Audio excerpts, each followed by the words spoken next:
Tous, bienvenue sur France 2 pour cette édition spéciale qui va nous permettre de suivre ensemble et en direct la cérémonie d'hommage national à Raymond Aubrac qui se déroulera dans quelques minutes dans la cour d'honneur des Invalides que vous découvrez grâce aux caméras de Jérôme Revon. Vous le savez, Raymond Aubrac était le dernier chef de la Résistance. Il s'est éteint mardi dernier à l'âge de 97 ans. Les honneurs militaires lui seront rendus dans quelques instants où nous retrouverons sur place nos envoyés spéciaux Fanny Stenler et Loïc Delamornay. Et puis avec moi sur le plateau de France 2, l'historien Max Gallo et notre consultant militaire Pierre Servant. Bonjour. Bonjour Marie. Merci Bonjour à tous les deux d'être avec nous aujourd'hui pour évoquer la mémoire, le parcours, la vie tout simplement de Raymond Aubrac. Mais avant cela, un mot de ce qui est prévu donc dans quelques instants aux Invalides dans cette cour d'honneur. C'est avec vous Loïc Delamornay. Alors que va-t-il se passer au cours de cette cérémonie d'hommage public ? Bonjour Marie, bienvenue à tous au pied de cet hôtel des Invalides. Alors vous le voyez juste derrière moi, tous les invités commencent à arriver pour une cérémonie dont le début est prévu à 10 h avec l'arrivée du président de la République Nicolas Sarkozy. La cérémonie débutera d'abord par la Marseillaise. Le cercueil de Raymond Aubrac sera évidemment disposé au centre de la cour de l'hôtel des Invalides, entouré par sa famille, ses enfants et ses petits-enfants. Et ce sera une cérémonie extrêmement intime et émouvante. Émouvante d'abord parce que c'est ici même, il y a 5 ans, que sa femme, Lucie Aubrac, avait reçu les honneurs militaires. Et puis très intime car selon les derniers vœux de Raymond Aubrac, il n'y aura aucun discours d'homme politique, pas même celui du président de la République Nicolas Sarkozy. Seuls des résistants ou des fils de résistants prendront la parole. Et puis la cérémonie s'achèvera par le très célèbre chant des partisans. Une fin de cérémonie vers 10h30 que nous allons donc vivre avec vous, Marie, et tous vos invités. Oui, voilà Loïc. Et puis Raymond Aubrac sera ensuite incinéré dans la soirée, dans l'intimité familiale. Ses cendres rejoindront ensuite celles de Lucie Aubrac dans le caveau du cimetière de Salornay-sur-Guye en Saône-et-Loire. On va rejoindre tout de suite, toujours aux Invalides, Fanny Stenler. Bonjour Fanny, vous êtes en compagnie de membres de la famille des filles, exactement, de Lucie Aubrac et de Raymond Aubrac. Oui, tout à fait. Bonjour Marie. Eh bien, écoutez, je me trouve avec les filles de Raymond Aubrac, Elisabeth Aubrac et Catherine Aubrac, qui sont donc ce matin présentes dans la cour d'honneur. On imagine que ce sont des moments à la fois très difficiles, vous enterrez votre père, et des moments très particuliers puisque vous le faites ici au cœur de la cour d'honneur. Qu'est-ce que ça représente pour vous ? Mais ça représente la reconnaissance du pays, mais pas seulement du pays, de nos amis de l'étranger qui sont là aussi. Je pense particulièrement au Maroc et au Vietnam. Et on trouve que c'est une chose juste que ses amis puissent l'accompagner dans un endroit aussi prestigieux que les Invalides. Est-ce que cela aurait fait plaisir à votre père ?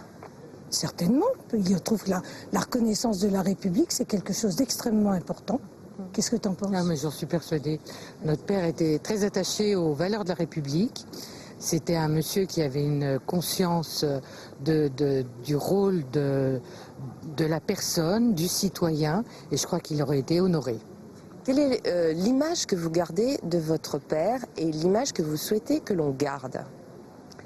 Eh bien, l'image d'un homme libre, modeste, curieux, tout quoi. Oui, oui. C'est plein d'images. Notre père, c'est plein d'images. C'est celui qui fumait sa pipe, entouré de ses enfants, de ses petits-enfants. Et puis c'est celui qui a eu le courage de se battre.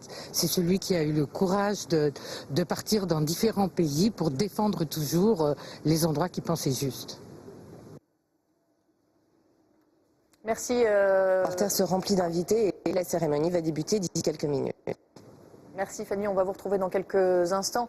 Max Gallo, avec les filles de Raymond Aubrac, là on vient d'évoquer quelques images, c'est aussi le père de famille, celui qui fumait sa pipe, voilà, ça c'est des images intimes et personnelles. C'est un personnage inouï, j'emploie le mot personnage à dessein, parce qu'il a eu un parcours proprement exceptionnel. Vous avez tout à fait raison, il y a plusieurs vies dans la vie de Raymond Aubrac. Il y a la vie d'avant 1940, une date importante pour lui puisqu'il est fait prisonnier le 21 juin 1940, et il s'évade. Et cette première évasion détermine la suite, puisqu'il comprend très vite avec sa femme, car la première chose qu'il faut dire, c'est qu'on ne peut pas séparer, je ne sépare jamais quand je pense à Aubrac, Raymond Aubrac de Lucie Aubrac. C'est le côté, ce couple qui agit ensemble l'un pour l'autre et transcendé par des idéaux est tout à fait fascinant déjà, exceptionnel.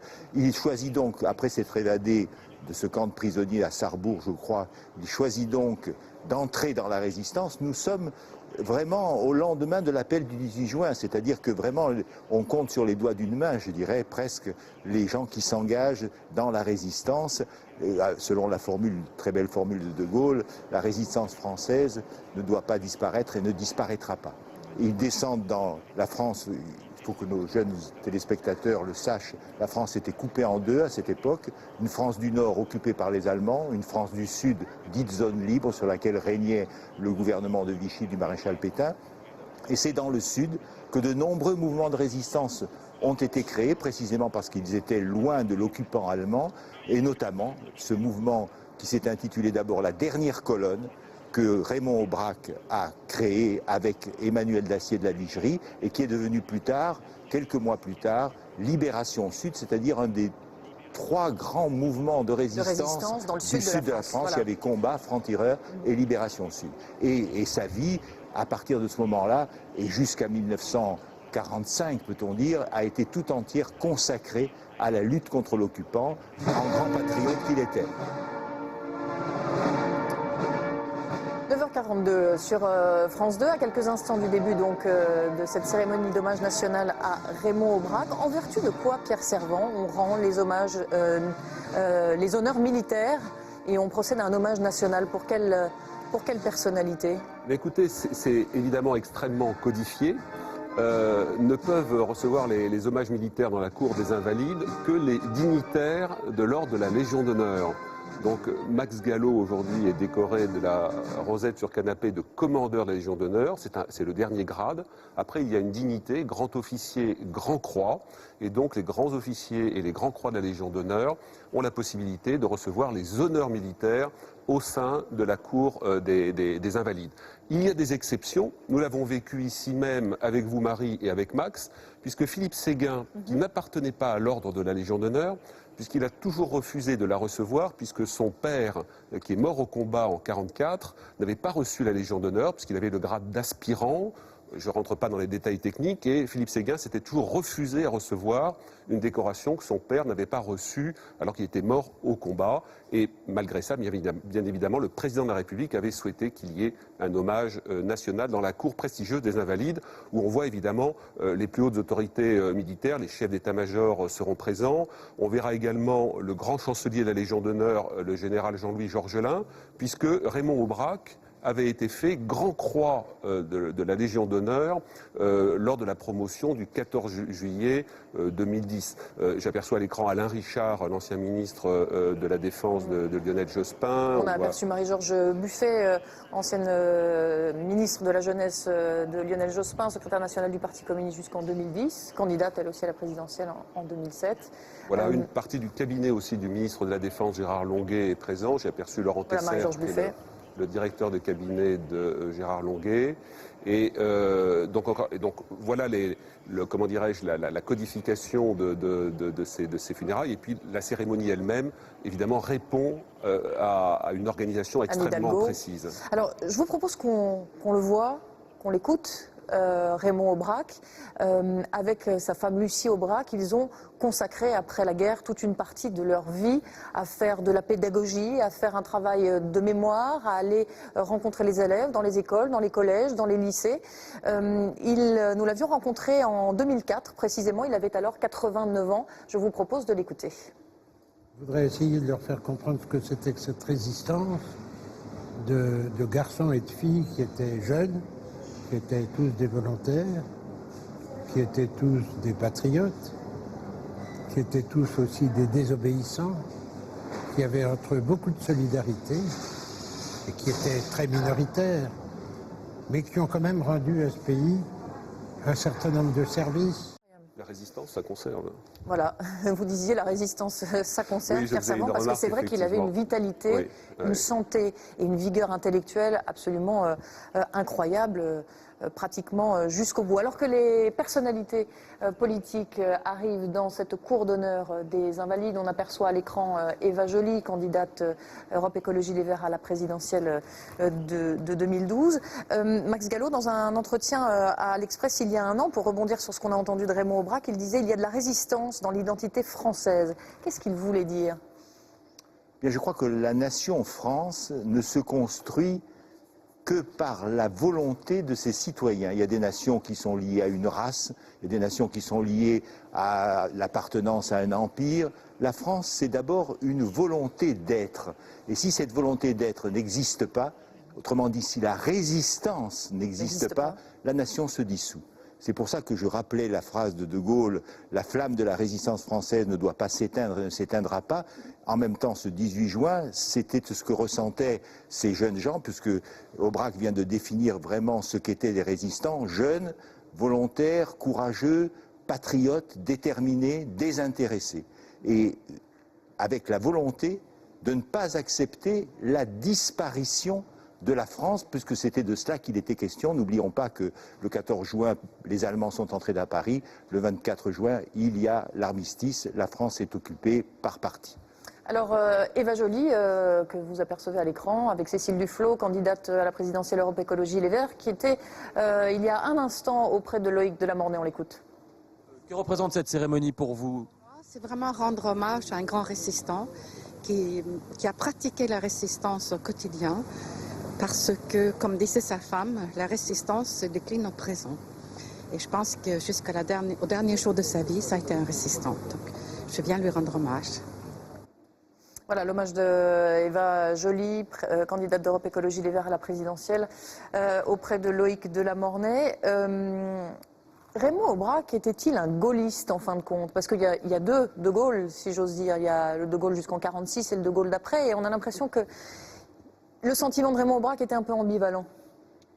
Probablement, je ne l'ai jamais entendu s'exprimer sur ce sujet, mais tout ce que nous savons de lui, avant le déclenchement de la guerre, puis après, dans l'immédiate après-guerre, quand la France fait partie des vainqueurs, montre qu'il était un homme réellement ce qu'on appelle à gauche, avec des sympathies très marquées pour le Parti communiste. Et bien évidemment, il y avait une contradiction, une contradiction entre... François Bayrou, candidat à l'élection présidentielle. Entre le gaullisme comme mot signifiant la résistance et puis les motivations personnelles, idéologiques de Raymond Aubrac, qui est entré en résistance parce que c'était un patriote français et aussi parce que dès les années 35-36, c'était un antifasciste, c'était quelqu'un qui soutenait le Parti communiste. Il était donc déjà à sa manière... C'est pour ça qu'il n'y a pas de cérémonie religieuse aujourd'hui? Non, je ne pense pas que ce soit cela. La famille, probablement, n'a pas souhaité qu'il y ait une cérémonie religieuse. Je pense que Raymond Aubrac devait... Je ne connais pas ses convictions personnelles, mais j'imagine qu'il devait être un laïc et probablement un athée. Probablement, c'est une hypothèse. Mais réellement, en même temps, vous dites par rapport au gaullisme... Voilà, François Bayrou, pardonnez-moi, aux côtés de Eva Joly, Cécile Duflot, Jean-Vincent Placé derrière, Europe Écologie Les Verts également.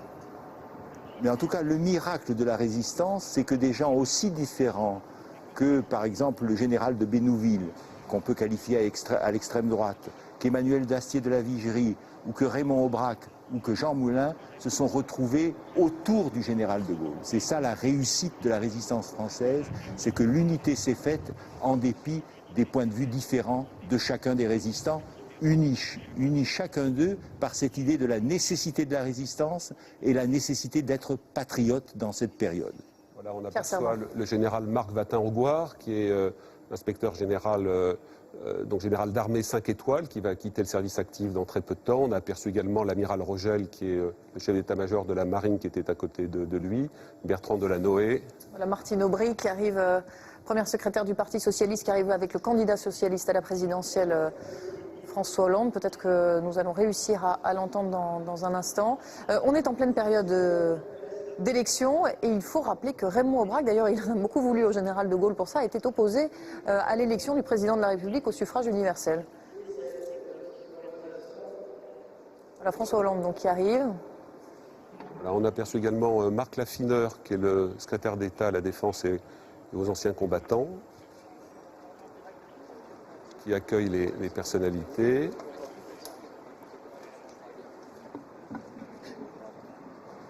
Voilà donc un plan. En plus, avait donné sa vie François Hollande, témoigner de ce qu'avait été son combat et les valeurs qui l'avaient mobilisé dans cette période très dure de notre histoire.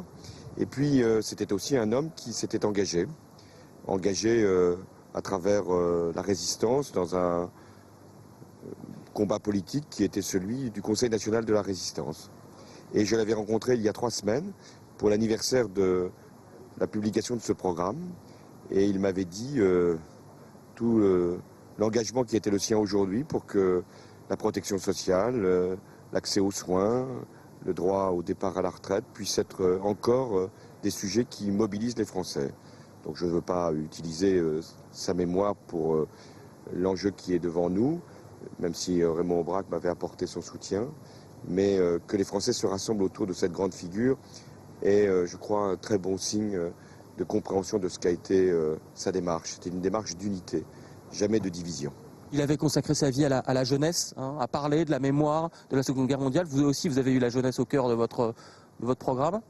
Oui, il allait dans les collèges, dans les établissements scolaires pour raconter ce qu'avait été son combat et son engagement, pour dire ce qu'avait été le sens de sa vie et pour évoquer les valeurs qui devaient encore nous mobiliser.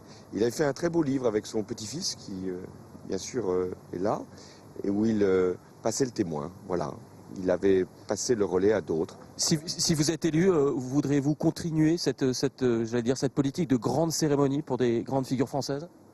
Oui, mais ça dépend aussi de ces grandes figures. On ne veut pas non plus les forcer. Quand elles disparaissent, des hommages doivent être faits. Quand elles sont vivantes, eh bien, nous devons leur donner la parole, autant qu'il est possible.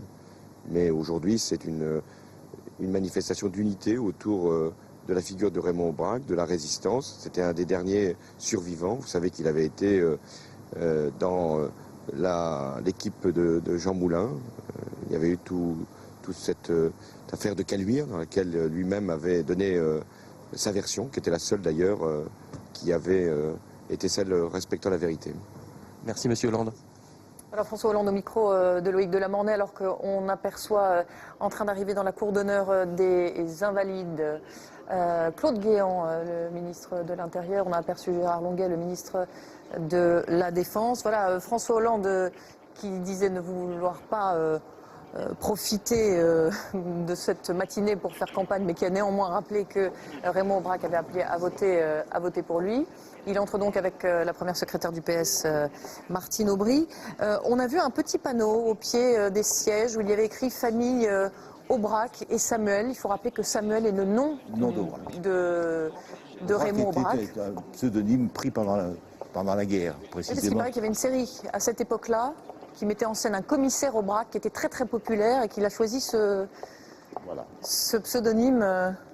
Non, mais ce qu'il faut retenir dans cette cérémonie, c'est précisément la leçon principale de l'histoire de France dans la résistance, c'est-à-dire l'unité autour de valeurs, je dirais, transcendantales, qui dépassent les camps, les partis politiques et même les engagements politiciens, même s'il est évident que Raymond Aubrac avait le cœur à gauche, à l'extrême gauche même.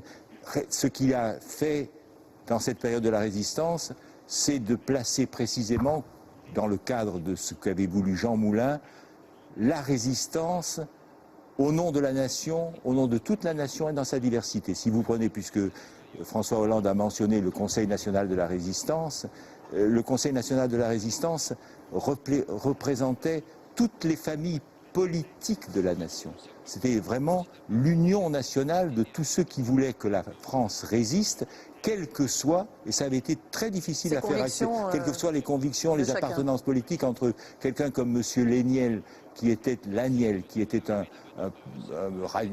homme de droite, et puis Raymond Aubrac, qui avait évidemment un fossé, mais ce fossé, dans la guerre, par la résistance, dans l'unité nationale, il était comblé. Voilà, on a vu à l'instant à l'image François Hollande et Martine Aubry embrasser les deux filles de Raymond Aubrac et Lucie Aubrac. Voilà, on les voit à l'écran avec de dos Bertrand Delanoë, le maire de Paris, voilà, que vous voyez ici à l'image. Marie, cette cérémonie se déroule dans un bâtiment historique qui est bien connu des Français et de tous les touristes qui viennent à Paris et qui est une création de Louis XIV.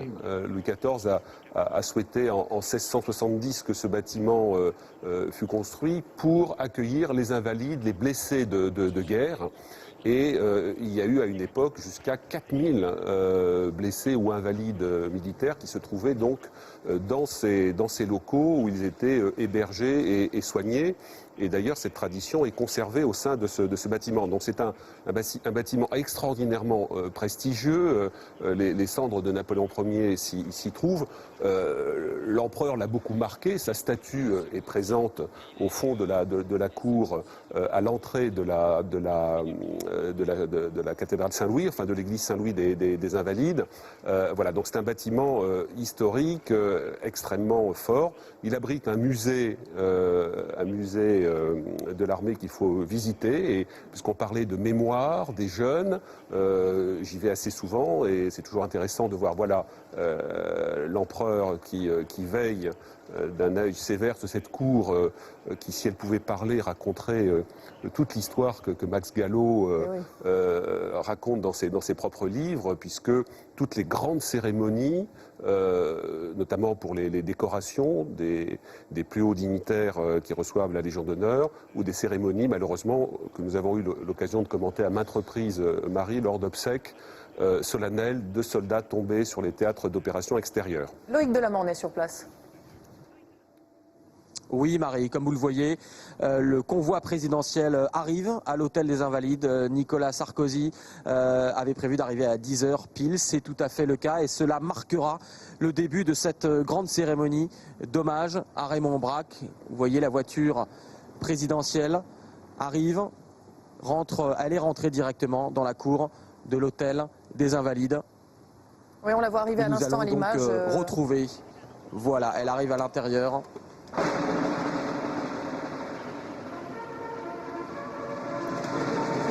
Voilà, le président de la République vient de descendre de sa voiture. Voilà, il a salué Gérard Longuet, le ministre de la Défense, Marc Laffineur. Derrière lui, chez l'état-major de la Marine. Les officiers généraux de l'armée de terre, je suppose qu'il y a le général Puga. Et cette cérémonie commencera dans un instant par la revue des troupes. Voilà, puisqu'il y a en fait un détachement de chacune des trois armées, terre, air, mer. La garde républicaine, bien évidemment, qui est de toutes les cérémonies, est également présente. Et là, ce n'est pas le candidat Nicolas Sarkozy, mais le président de la République, chef des armées, qui pénètre dans cette cour. Et les hommages lui sont rendus avant que la Marseillaise retentisse, quand le cercueil de Raymond Aubrac sera conduit au centre de la... Voilà, donc le président de la République qui s'entretient avec la famille, notamment les filles de Raymond Aubrac, que nous avons entendu tout à l'heure. On rappelle que le président de la République ne prononcera pas de discours. C'était la volonté de Raymond Aubrac, manifestement, et de sa famille, pour éviter sans doute toute forme de récupération politique en cette période électorale. Voilà, l'éloge funèbre donc sera prononcé par Jean-Louis Crémieux-Briac et Jacques Vistel, donc parole à la résistance. Oui, Jacques Vistel, président de la Fondation de la Résistance. Qui doit être le fils du résistant Alban Vistel, j'imagine. Absolument, un des dirigeants de la résistance de la région de Lyon. Une grande figure de la résistance à Lyon, justement. Et Jean-Louis Crémieux-Briac, que nous avons eu l'occasion, Max Gallo et moi, d'interroger ensemble, ex-chef du service de diffusion clandestine vers la France, au commissariat national de l'intérieur, à Londres. Et il a écrit de nombreux ouvrages après sur la France libre. Voilà, le président de la République qui traverse la cour d'honneur des Invalides. Il est à peine dans quelques secondes. Il sera 10h. Merci d'être avec nous, de nous rejoindre sur France 2. Bienvenue si c'est le cas. Nous allons suivre donc en intégralité et en direct cette cérémonie.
revue des troupes, la garde républicaine, que l'on reconnaît notamment alors Chacot, l'armée de terre.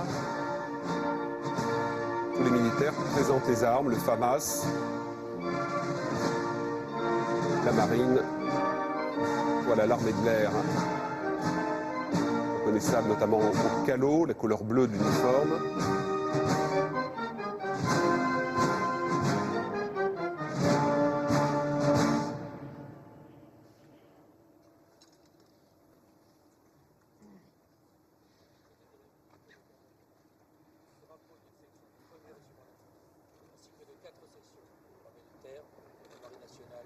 Je crois qu'on ne l'entend pas là. L'ensemble des troupes placées sous ordre du colonel Éric Guiguet, commandant le premier régiment. En général, c'est un lieutenant-colonel qui présente. Voilà, alors là en l'occurrence, je pense que c'est un colonel, c'est le colonel qui commande un des 2 régiments de la garde républicaine et qui porte sur son shako une aigrette blanche, symbole de commandement d'un régiment, qui est une tradition très très ancienne et qui est maintenue dans certaines unités de prestige. J'avais vu une unité, est-ce que je me trompe, de déminage, parce Oui. qu'après la guerre, précisément, Raymond Aubrac a été chargé d'animer ou de diriger les prisonniers allemands, qui étaient 48 000, et 2500 Français, soldats français qui faisaient le déminage des zones qui avaient été piégées par l'occupant allemand. Oui, Max Gallo, vous avez tout à fait raison de préciser cela. En plus, on a rappelé que Raymond Aubrac avait fait son service militaire, avait fait la guerre comme officier du génie, Du génie, qui absolument. est notamment chargé également du déminage. Et il a joué ce rôle très important après-guerre, puisque la France était horriblement minée. Voilà, Nicolas Sarkozy qui a traversé la cour. Dans un instant, le cercueil de Raymond Aubrac sera déposé au centre de la cour d'honneur.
Derrière le cercueil se trouvent 2 gardes républicains qui portent sur 2 coussins les principales décorations de Raymond Aubrac.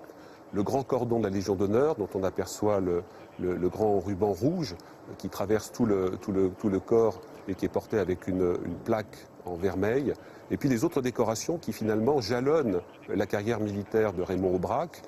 Bien sûr, la Croix de guerre 39-45, la médaille de la Résistance, mais également des décorations étrangères, puisqu'il était, voilà, on aperçoit la Grande Croix de la Légion d'honneur.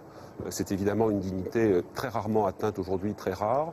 Sur l'autre coussin, 2 décorations plus curieuses, si on peut dire, le Wissam Alaoui du Maroc, compte tenu des liens que Raymond Aubrac avait le Maroc, et une décoration qui est l'ordre de l'amitié de la République socialiste du Vietnam, puisqu'il y avait un lien entre Ho Chi Minh et Raymond Aubrac après la Deuxième Guerre mondiale.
de silence avant que la Marseillaise ne retentisse à nouveau.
Le président de la République rejoint son emplacement initial et les éloges funèbres devraient être prononcés dans quelques instants par Jean-Louis Crémieux-Briac et Jacques Vistel.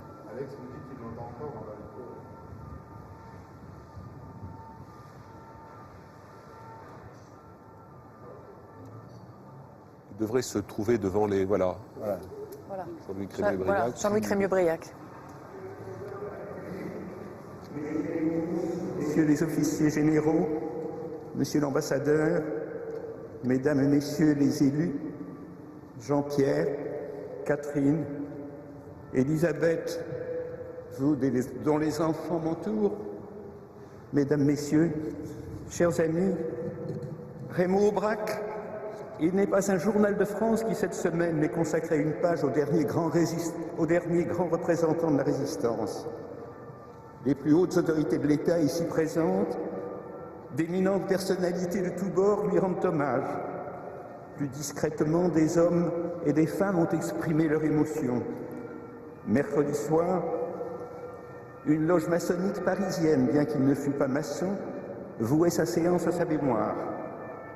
Les élèves du lycée Molière, devant lesquels il était venu parler 2 semaines auparavant, rendaient public un message de gratitude au grand homme disparu, au nom de tous les jeunes Européens du relais de la mémoire.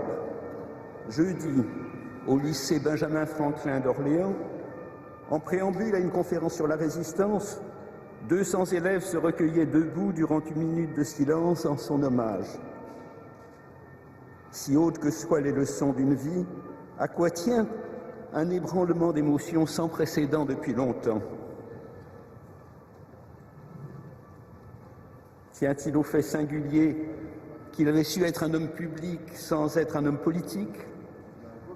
À ce que sa disparition semble clore un chapitre qui n'est plus déjà pour la plupart des Français que de l'histoire, à une médiatisation poussée à l'extrême, au souvenir de Lucie?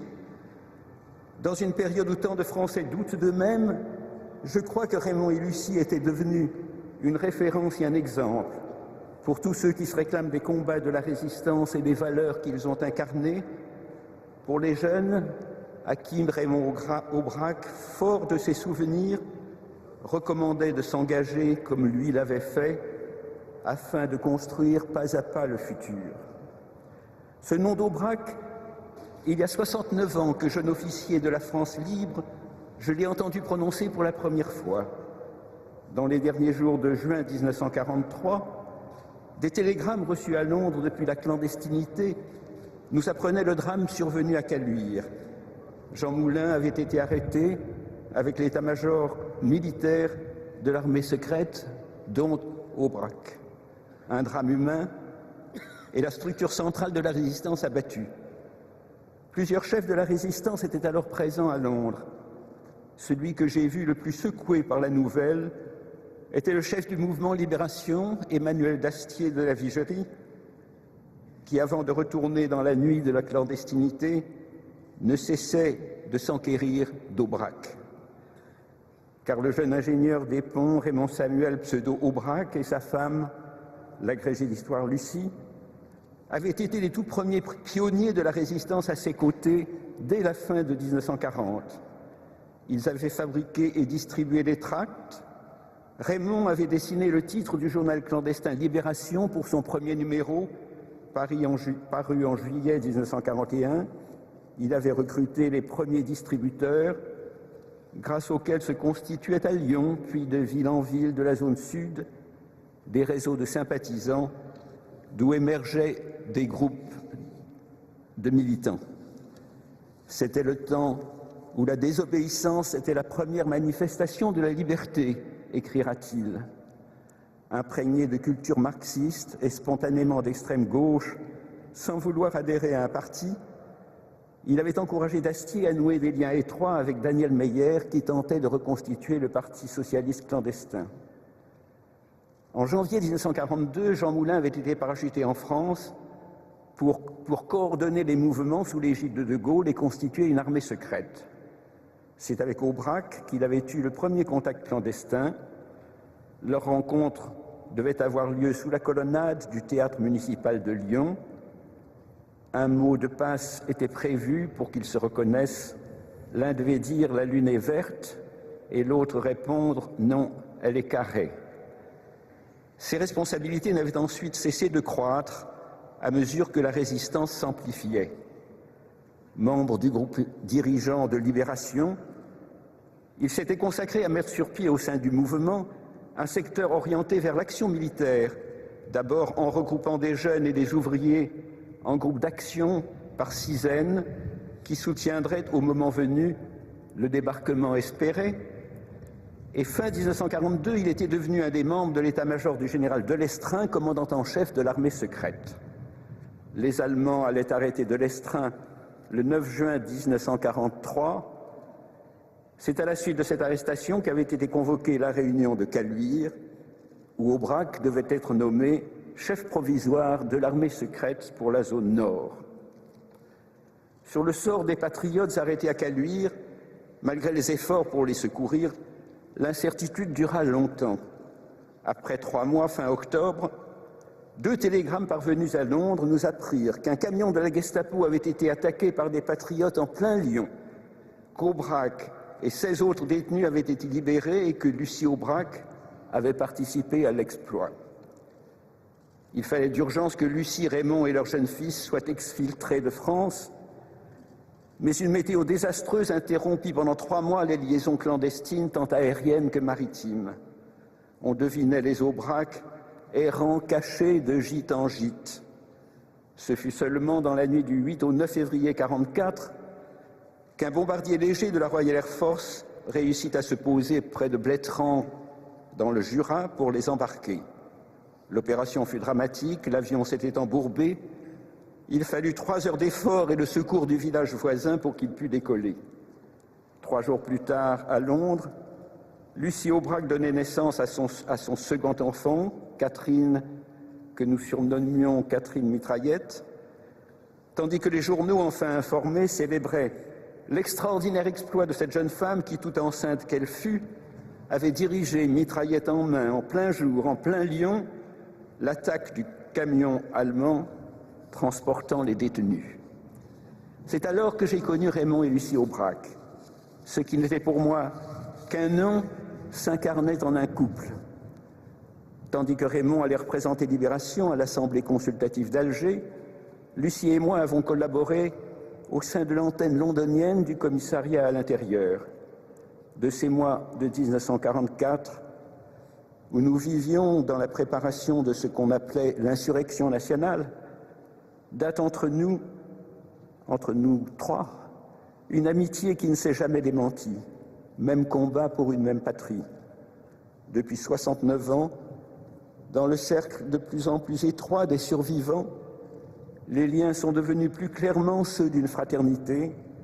C'est à cette fraternité que je dois aujourd'hui aux enfants de Raymond et Lucie l'honneur bouleversant de prononcer cet adieu. Mais pour Raymond Aubrac, le combat n'a jamais été fini. À Alger, écarté par une déplaisante coalition du poste de directeur politique du commissariat à l'intérieur, il s'engagea dans les parachutistes. Mais le 6 août, De Gaulle le nommait commissaire de la République pour la région de Marseille, afin de prendre fonction dès qu'aurait réussi le débarquement en Provence. Ici commence pour lui une carrière de 3 ans de grand serviteur de l'État. Il arrive à Marseille en plein combat, il a 30 ans, il est presque seul et il doit assumer toutes les responsabilités, y compris le droit de grâce.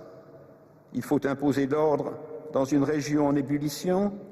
Il y crée les forces républicaines de sécurité, recrutées parmi les FFI et les gardes mobiles ayant prouvé leur patriotisme. Il faut présider à une épuration efficace, mais conforme au droit, alors que des autorités irrégulières multiplient les arrestations. Il met en place les premières cours de justice créées en France libérée. Il faut relancer l'économie. Il réquisitionne 15 entreprises employant 15 000 ouvriers et fait augmenter les salaires tout en limitant l'inflation. S'appuyant sur la gauche et l'extrême gauche résistante, mais jugée trop rouge par des socialistes locaux, il est le premier commissaire de la République relevé de ses fonctions en janvier 1945. C'est pour prendre aussitôt la responsabilité du déminage. Près de 15 millions de mines laissées par les Allemands rendent inaccessibles 500 000 hectares le long de nos côtes, de la frontière belge à la frontière italienne, mais aussi dans les zones de combat de la Normandie et la Bretagne aux Vosges et à l'Alsace. Il obtient du gouvernement, puis des alliés, d'utiliser 48 000 prisonniers allemands de concert avec 3 000 démineurs français. L'essentiel est accompli fin 1945, au prix élevé qui lui a été reproché.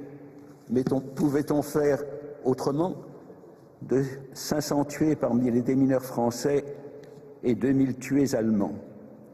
Jusqu'au départ des ministres communistes du gouvernement en 1947, Raymond Aubrac, proche d'eux, contribue à la tâche de reconstruction. Après quoi une nouvelle vie commence qui sera une suite d'engagements au service des idéaux qui l'ont guidé durant la résistance. C'est dans cette autre vie que Caluire le rattrape dans les années 1980, quand le gestapiste Barbie, le tortionnaire de Jean Moulin, est livré à la justice française et que pour semer la division, il prétend qu'Aubrac aurait été l'informateur ayant permis le traquenard de Caluire. L'historien que je suis, certain d'être l'interprète de la communauté des historiens, se doit de rappeler que les documents allemands retrouvés, leur concordance avec les nouveaux témoignages français et les éléments revisités des procès hardis permettent de reconstituer la chaîne de trahison, de fautes et d'imprudence qui ont conduit au drame et de faire justice de diffamations scandaleuses. En ce nouveau siècle, si loin des combats que nous avons menés, je veux redire ma peine aux enfants et petits-enfants de Raymond et de Lucie. Parlant ici à leur demande comme un des tout derniers qui se souviennent, honoré et ému de le faire, je rappellerai les derniers vers de la complainte du Partisan qu'Emmanuel Dastier composa à Londres comme un pressentiment peu de jours avant le drame de Caluire. Hier encore nous étions 3, il ne reste plus que moi, et je tourne en rond dans la prison des frontières. Le vent souffle sur les tombes, la liberté reviendra, on nous oubliera, nous rentrerons dans l'ombre. Dans l'ombre, Raymond et Lucie Aubrac, couple désormais mythique, continuent et continueront de dresser le flambeau de la justice et de l'espérance.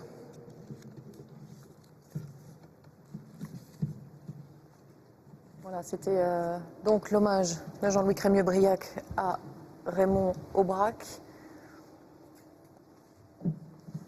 95 ans, Jean-Louis Crémieux-Briac. Monsieur le Président de la République, Messieurs les ministres, Messieurs les ambassadeurs, chères familles Aubrac, chers amis, en ce lieu de mémoire et de grandeur, depuis plus de 3 siècles, la France honore ceux de ses fils qui l'ont servi et ont risqué leur vie pour elle. Il y a 5 ans, presque jour pour jour, nous entourions Raymond Aubrac dans l'hommage que la nation rendait à Lucie. Lucie, qu'il rejoint désormais dans notre souvenir avec celui de ses parents morts à Auschwitz. Aujourd'hui, la nation tout entière réunie honore Raymond Aubrac avec un cœur lourd mais plein de reconnaissance. D'abord parce qu'il a lui aussi risqué sa vie, tant de fois pour la France, mais aussi parce que la résistance dit adieu ce matin à l'un de ses fils les plus illustres, les plus courageux et les plus fidèles à son héritage. La vie de Raymond Aubrac fut riche d'expériences incroyablement diverses, en France et dans ce que l'on appelait le tiers-monde, guidé toujours par les valeurs qui fondèrent son engagement dans la résistance lorsqu'il n'avait que 26 ans. Cet engagement qui vient de nous être rappelé, comme ceux qui suivirent pendant les quelques 70 ans écoulés depuis la Libération, c'est De Gaulle lui-même qui l'a le mieux résumé dans une dédicace rédigée lorsqu'il visita Marseille libérée, à Raymond Aubrac, qui a tant fait dans la lutte et qu'il lui faut tant et tant faire dans la rénovation. Le programme était tracé, il fut rempli, au-delà sans doute de ce que De Gaulle imaginait. Comme tant d'autres résistants, Raymond Aubrac s'était engagé dans la lutte clandestine pour libérer la patrie. Comme pour d'autres, son but était l'écrasement du nazisme et de sa folie antisémite. Mais Raymond Aubrac s'engagea aussi avec la volonté de construire ensuite une France plus juste et un monde plus humain. Ce fut la tâche qu'il s'assigna jusqu'à sa mort. Après le commissariat de la République à Marseille, où ne manquèrent ni les problèmes ni les embûches politiques, il fut chargé, comme il vient d'être rappelé, du déminage de la France. Tâche sans gloire, écrira-t-il, mais préalable indispensable à la reconstruction du pays. On proposa ensuite à Raymond Aubrac des fonctions administratives au sein de corps d'inspection prestigieux qu'il dédaigna. Alors, dans sa trentaine, il souhaitait agir et accomplir sa vocation d'ingénieur des ponts. Avec des amis que la terminologie de l'époque qualifiait de compagnons de route du Parti communiste, il créa un bureau d'études spécialisé dans les infrastructures et la construction, auquel il consacra 10 ans jusqu'en 1958. Il travailla souvent avec des municipalités communistes qui devaient reconstruire équipements et logements, puis avec les nouvelles démocraties populaires dévastées par la guerre. Des amitiés se nouèrent ou se renouèrent, ainsi avec Arthur London, qui, libéré en 1956, lui fit le récit des procès et des prisons staliniennes. Raymond Aubrac découvrit alors la réalité du socialisme réel, puis s'éloigna du bureau d'études qu'il avait créé pour consacrer désormais sa vie au développement du tiers-monde et à la lutte contre la faim. C'est le Maroc qui venait d'accéder à l'indépendance qu'il choisit au début de 1958 pour devenir le conseiller du ministre de l'économie. Il comprit d'emblée que l'ère du protectorat étant close, sa tâche consistait à guider et soutenir l'effort de développement sans interférer dans les choix politiques des nouveaux responsables et en préparant la relève par les cadres marocains. Son goût de l'action et ses talents d'ingénieur se donnèrent libre cours. Il créa un office national des irrigations, dont il fut le secrétaire général, et mit sur pied l'industrie sucrière marocaine. Cette action fut remarquée par le directeur général de la FAO, qui en 1963 lui demanda de rejoindre l'organisation internationale à Rome. Il en devint le directeur administratif et financier. C'est alors qu'explorant les voies d'une mission internationale, je lui rendis visite pour la première fois. La FAO l'avait mis en contact avec le directeur de la Banque mondiale, Robert McNamara, le secrétaire à la défense de la guerre du Vietnam jusqu'en 1967. Sa présence à Rome l'avait rapproché du Vatican. Il put ainsi jouer un rôle capital lorsque l'heure fut venue d'œuvrer pour la paix au Vietnam. Le Vietnam fut pour Raymond Aubrac une longue aventure et une constante passion. En juillet 1946, lui et Lucie furent conviés à rencontrer Ho Chi Minh, venu à Paris pour tenter de construire, après la défaite japonaise, un Vietnam libre associé à l'Union française, tel que l'imaginaient aussi Leclerc et Jean Sainteny. L'occasion, on le sait, fut manquée et une guerre qui était évitable s'ensuivit. Mais Raymond Aubrac noua alors avec les Vietnamiens et d'abord avec Ho Chi Minh une amitié qui ne s'acheva qu'avec la mort. Ho Chi Minh avait eu connaissance de l'action menée à Marseille par Raymond Aubrac en faveur des Vietnamiens emmenés en métropole en 1939 pour remplacer la main-d'œuvre mobilisée et que Vichy avait ensuite interné dans des camps. Il s'invita pendant 6 semaines dans la maison familiale des Aubrac et souhaita, en toute laïcité, être le parrain d'Élisabeth, née pendant son séjour. La décolonisation divisa les résistants. Il y eut ceux pour qui le rang retrouvé par la France après l'humiliation de 1940 impliquait le maintien de son empire colonial, et ceux qui jugèrent que l'idéal libérateur de la résistance devait entraîner la libération des peuples colonisés. Le choix de Raymond Aubrac fut, comme l'avait montré sa mission marocaine, sans équivoque.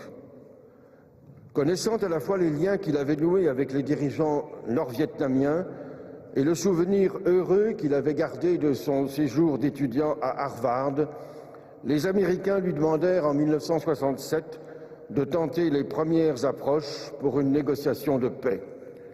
Raymond Aubrac commença alors de très nombreuses navettes entre Rome, Paris, Washington, où Henry Kissinger était son correspondant, et Hanoï, qu'on ne pouvait alors rallier qu'en plusieurs jours via Phnom Penh, en utilisant un vol hebdomadaire maintenu depuis les accords de Genève de 1954.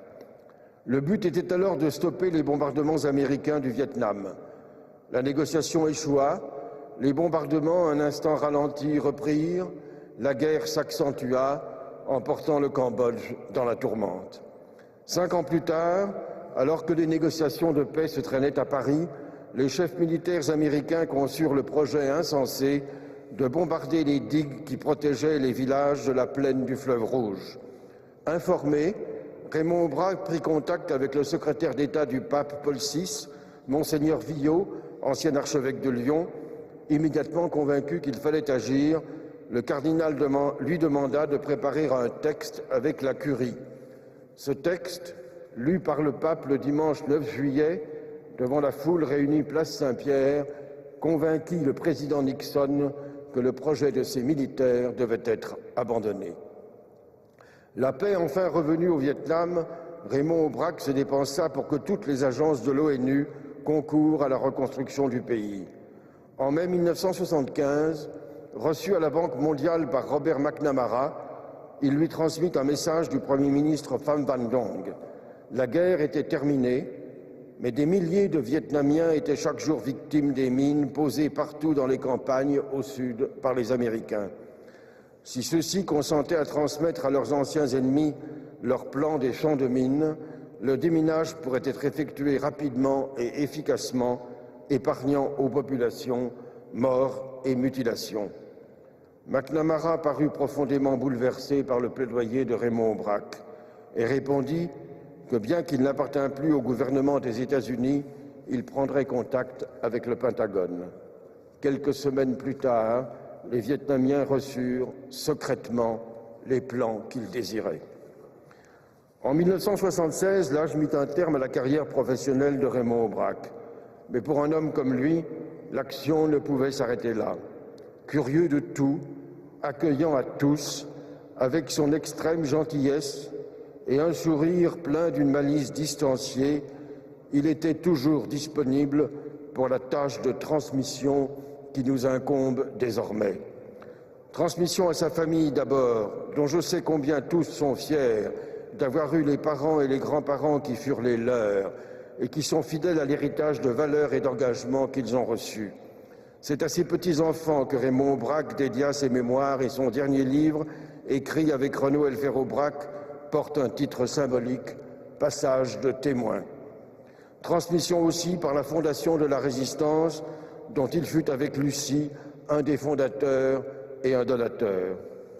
C'est à la Fondation que furent versées les sommes dues à Lucie pour le travail accompli pour le film qui lui fut consacré, puis les indemnités obtenues lors d'un jugement condamnant un prétendu historien qui avait accusé Raymond d'avoir trahi Jean Moulin à Caluire.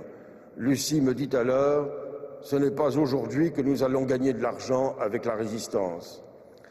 L'âge n'empêcha jamais Raymond Aubrac de rester en éveil et de poursuivre avec Lucie, puis seul, le combat pour les causes qui avaient nourri les engagements de toute sa vie. Jamais confiné dans le ressassement de ses actions dans la résistance, il ne s'intéressait qu'à l'avenir, donc à la jeunesse qui en serait responsable. Contre les menaces de retour de la bête immonde du racisme, pour la défense des valeurs de la résistance et contre ceux qui souhaitent en finir avec elle et avec leur expression la plus forte, fondement depuis près de 70 ans de notre pacte national, le programme du CNR, on savait que Raymond Aubrac était toujours à nos côtés. Notre monde est loin d'avoir accompli les espoirs de la résistance et nous aurions tant besoin, cher Raymond, que vous nous accompagniez encore. Vous nous laissez l'exemple de votre vie, de vos engagements, de votre idéal. Nous tenterons de nous en inspirer et d'y rester fidèles. En vous disant adieu, un mot me vient sur les lèvres. Merci, Raymond Aubrac. Voilà, c'était l'hommage de Jacques Vistel à Raymond Aubrac après celui de Jean-Louis Crémieux-Briac.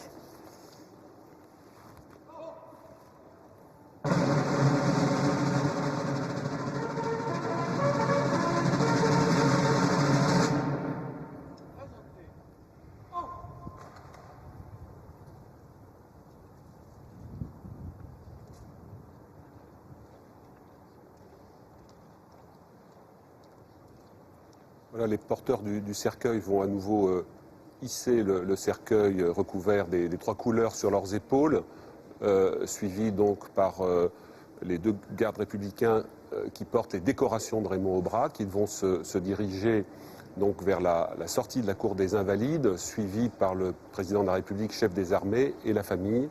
Et on entendra le chant des partisans qui viendra en quelque sorte clore cette cérémonie.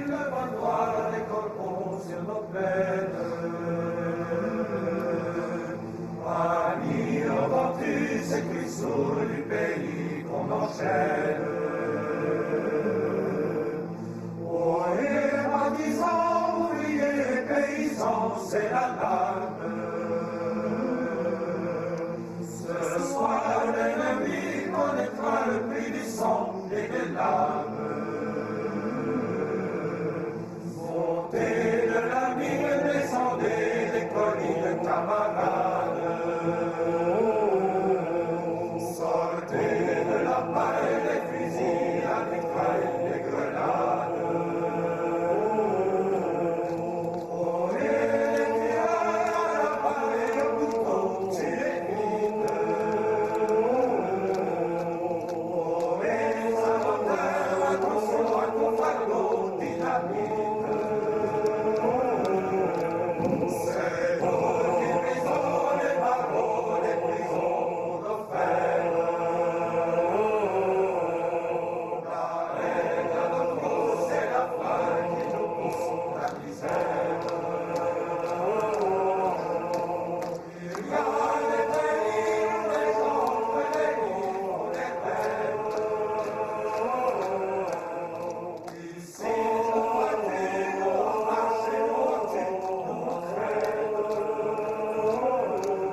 Voilà donc le cercueil de Raymond Aubrac qui quitte la cour d'honneur des Invalides.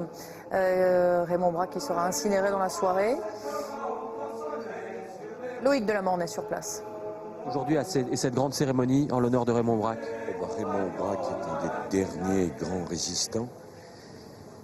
Lui et son épouse Lucie, fait preuve d'un esprit de sacrifice et d'un esprit patriotique exceptionnel. Il est normal que la nation, dans cette cour des Invalides, leur rende hommage, lui rende hommage, comme ils ont rendu hommage à l'époque, lors du décès de Lucie Aubrac. C'est un monument de notre histoire contemporaine qui disparaît. Et ça ne fait que renforcer le devoir de mémoire. Et plus les survivants, plus les témoins disparaîtront, plus il faudra garder vivante cette mémoire. Ça compte beaucoup dans l'histoire de la République. Merci Monsieur le Président, merci beaucoup. Voilà Marie, c'était Nicolas Sarkozy que vous voyez rejoindre le cortège funèbre aux côtés de la famille de Raymond Aubrac, et vous voyez le Président de la République qui présente donc toutes ses condoléances à la famille, aux enfants et aux petits-enfants de Raymond Aubrac. Et oui Loïc, car c'est bien le Président de la République qui était présent ce matin et non pas le candidat Sarkozy. On a entendu les hommages de Jean-Louis Crémieux-Briac et de Jacques Vistel depuis la tribune, entourés par les petits-enfants de Raymond Aubrac. 3 enfants, 10 petits-enfants, des arrière-petits-enfants. Tout le monde était présent ce matin et on aperçoit un arrière-petit-fils devant le Président de la République. Voilà, bien emmitouflé avec son écharpe et son bonnet parce qu'il y avait beaucoup de vent dans cette cour d'honneur. À gauche de votre écran, Renaud Elfer-Aubrac, qui est donc le petit-fils de Raymond Aubrac et de Lucie Aubrac. Le fameux passage de témoins et de relais. Ils ont réalisé ensemble un livre d'entretien il y a quelques années, alors que le cortège du président de la République va repartir vers l'Élysée, le président Nicolas Sarkozy qui remonte dans sa voiture.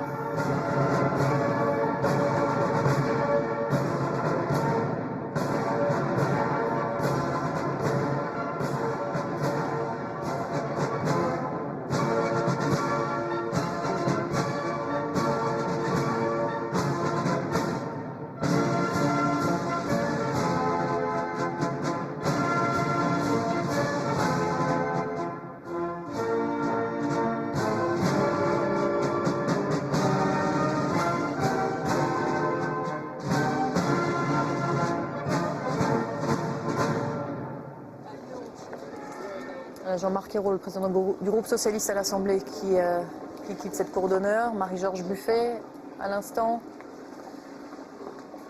Je ne sais pas si on est en mesure de rejoindre l'un de nos envoyés spéciaux sur place.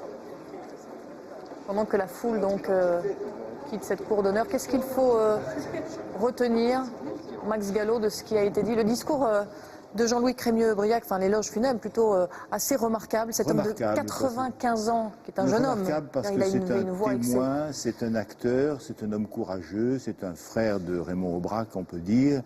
Et je trouvais que c'était très émouvant, comme toute cette cérémonie qui était à la fois sobre, simple, émouvante, qui exprimait ce que peut faire un homme et un couple exceptionnel, comme en prenant des décisions, en s'engageant, en résistant. Le deuxième élément qui m'a beaucoup frappé, à cause des personnalités qui étaient là, et de ce qu'on a dit du parcours de Raymond Aubrac, c'est la diversité exceptionnelle aussi de la nation française. Diversité, et en même temps, ce grand moment d'unité nationale, et je crois que l'histoire de France bascule constamment entre, en effet, l'expression de sa diversité et la nécessité de son unité. Fanny Stenler avec François Bayrou. Ok. C'est à vous, Fanny. Oui, bonjour, monsieur François Bayrou. Est-ce que vous pouvez nous expliquer la raison à la fois de votre présence ici ce matin et le sens de l'hommage que vous venez de rendre? Bon, c'est le dernier de la génération ou presque le dernier de la génération de la résistance, de ceux qui, au pire moment de l'histoire de la France, ont relevé son honneur, de ceux qui ont pris tous les risques. Et c'était en même temps une figure qui est un peu mythique parce que Lucie Aubrac et Raymond Aubrac, c'était en même temps, c'était pas seulement de l'histoire, c'était aussi une figure d'un couple exceptionnel, hors du commun par son histoire. Et donc le fait qu'ils aient pendant des décennies l'un et l'autre expliqué aux plus jeunes ce que la résistance était, leur a donné une marque très importante dans notre mémoire à tous. Et donc il était normal qu'on soit là tous dans une espèce de sentiment d'unité nationale pour le dire. Je vous remercie. Merci Fanny Steiner, merci à François Bayrou d'avoir répondu donc à vos questions. Max Gallo, ce couple Lucie Aubrac, Raymond Aubrac, c'est un couple de pionniers finalement, d'une certaine façon, parce qu'ils ont, au gré des circonstances finalement, inventé un courage, inventé une vie. Lucie Aubrac, dont on a fait un film de son destin, était une héroïne romanesque avec tout ce que ça a de plus... Le couple était romanesque. Ne les séparons pas, je crois qu'ils sont vraiment indissociables. C'est elle qui a aidé Raymond Aubrac à s'évader en octobre 1940, c'est-à-dire avant même les déploiements de la résistance. Elle était à ses côtés à la fondation de ce mouvement, la dernière colonne d'où naîtra Libération Sud. C'est elle qui l'a sorti des griffes de la police française où il a été arrêté en mars 1943.